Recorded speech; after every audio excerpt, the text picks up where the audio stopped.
Earlier this week, you may have heard about some bills before the legislature's Judiciary Committee that would limit law enforcement officers' ability to do their job. The supporters of these bills believe that law enforcement personnel should be handcuffed so criminals, who they believe are simply victims of circumstance, can be protected from accountability.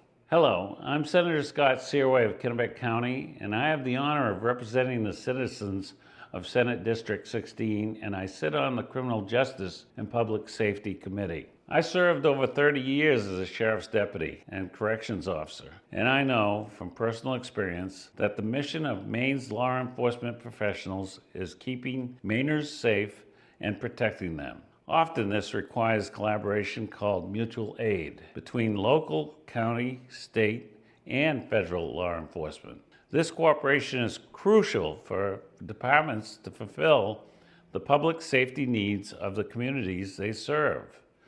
No police department in Maine is interested in wasting taxpayer dollars to go after law-abiding individuals, regardless of the immigration status. Currently, local law enforcement can decide what the best course of action is when they encounter an undocumented suspect during the normal course of their duties.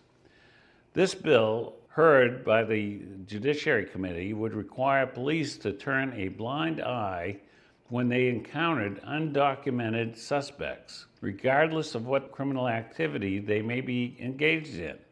This is inherently dangerous for law enforcement and the public. While the supporters of these bills claim they are aimed at preventing local police from helping heavy-handed federal immigration authorities, they would actually prevent our officers from enforcing the law fairly and equally. It's not just in immigration-related cases that radical activists want to reduce accountability for those who violate our laws. Bills have been introduced this legislative session that aim to change Maine's criminal code to make it harder for prosecutors to pursue cases, lower sentences for violent offenders, and limit restrictions that judges can impose on individuals sentenced to probation. These policy proposals are the same ones we've seen in places like California and New York. Maine is the second safest state in the country after New Hampshire.